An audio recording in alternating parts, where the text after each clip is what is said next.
Ada seorang bertanya, kenapa boleh buat macam ni? Dia bantahlah, dia tak setuju. So mesti kita jawab satu-satu. Bahkan ada yang sebut pada saya, kata boleh ambil pandangan ni nak galak orang zina ke apa? Ni bagi galakkan orang zina. Saya kata yang pertama, orang zina sebelum zina jarang dia baca fatwa dulu. Yang baca fatwa ni Pak Imam. Itu baca fatwa. Jarang kita jumpa orang berzina baca fatwa. Kalau dia baca fatwa, dia tak jadi berzina. Itu pertama. Yang kedua,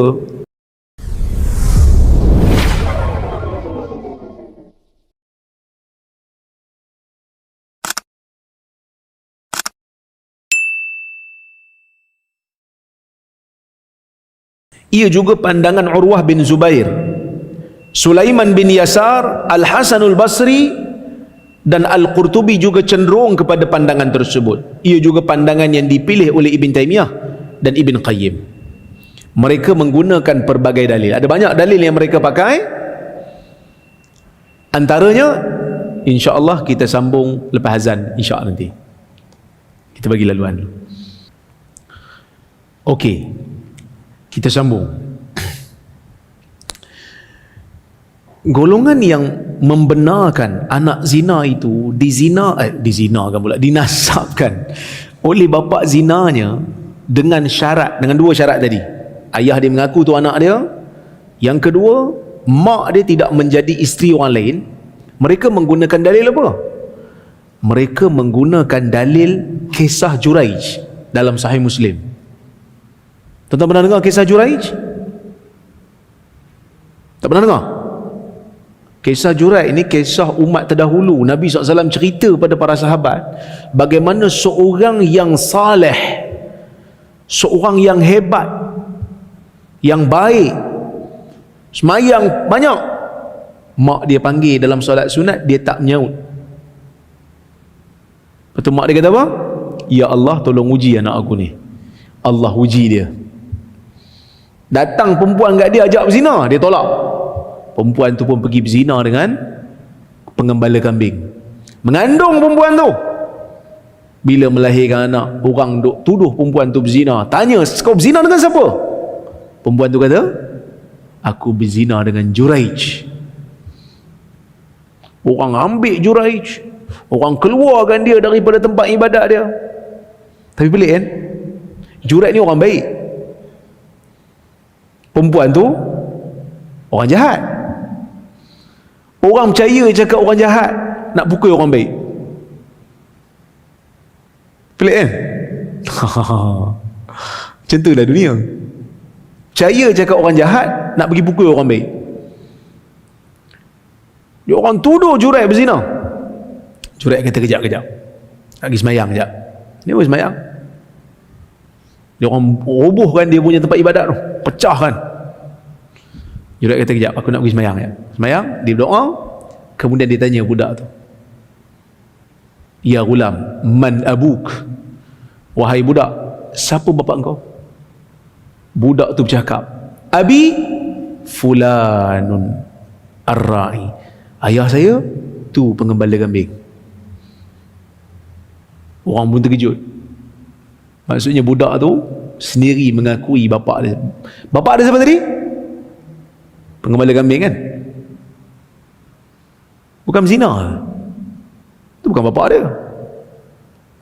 Jadi mazhab ni kata, tu bapa. Dia mengaku bapa, dan Nabi cerita ni, Nabi mengakui benda ni. Jadi maksudnya ada kes-kes tak menikah boleh dapat nasab. Macam kes ni lah. Habis tu yang tadi tu, kalau bergaduh, kalau ada pertelingkahan, dan kena tengok siapa pemilik hamparan yang menikah dapat. Hak yang ni tak ada, tak bergaduh apa. Sebab perempuan ni pun bukan bini siapa-siapa pun. Jadi mereka membenarkan. Dalil yang kedua yang mereka gunakan ialah, dia orang kata anak zina ni, menurut majoriti ulama, kalau mak dia tu bukan isteri siapa-siapa, berzina, mengandung, bersalin, boleh tak bin kat bapak zinanya? Tak boleh kan? Bin pada siapa? Bin pada siapa? Bin pada mak dia kan? Mak dia berzina tak? Mak dia berzina lah juga. Sebab tu bapak dia tak dapat bin. Siapa mak boleh dapat bin? Mak berzina juga. Pasal mak boleh dapat? Itu dalil mereka. Dia kata, bukankah anak ni terhasil daripada dua benih yang bercampur? Kalau laki tak boleh dapat, patutnya perempuan pun tak boleh dapat lah. Tapi kenapa yang sebelah perempuan boleh dapat, laki tak boleh dapat? So dia konflik, dia kata macam tak begitu seimbang, dia kata. Sebab tu pandangan yang ketiga ni kata boleh sebenarnya. Perlih ambil pandangan dia. Jenuh lah perlih kena, saya pun kena. Dalam persidangan ahli-ahli fatwa satu Malaysia tahun 2020, kita buat persidangan ahli-ahli fatwa, semua bersidang dekat sama-sama hotel. Seluruh Malaysia ahli fatwa dijemput. Jakim buat. Mufti kita atas pentas forum, ada seorang bertanya, kenapa boleh buat macam ni? Dia bantah lah, dia tak setuju.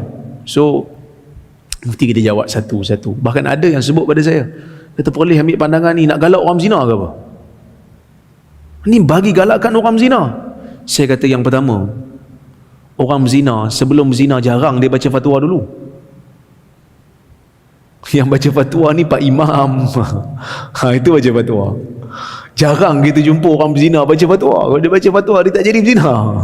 Itu pertama. Yang kedua, kes zina ni negeri lain ambil pendapat majoriti, tak bagi bin, tak bagi. Tapi kes zina menurun ke naik? Naik juga. Jadi kita tak boleh katalah itu penyebab. Dan kenapa boleh ambil pandangan tu? Pertama, kita setuju dengan pendalilan dia. Yang keduanya,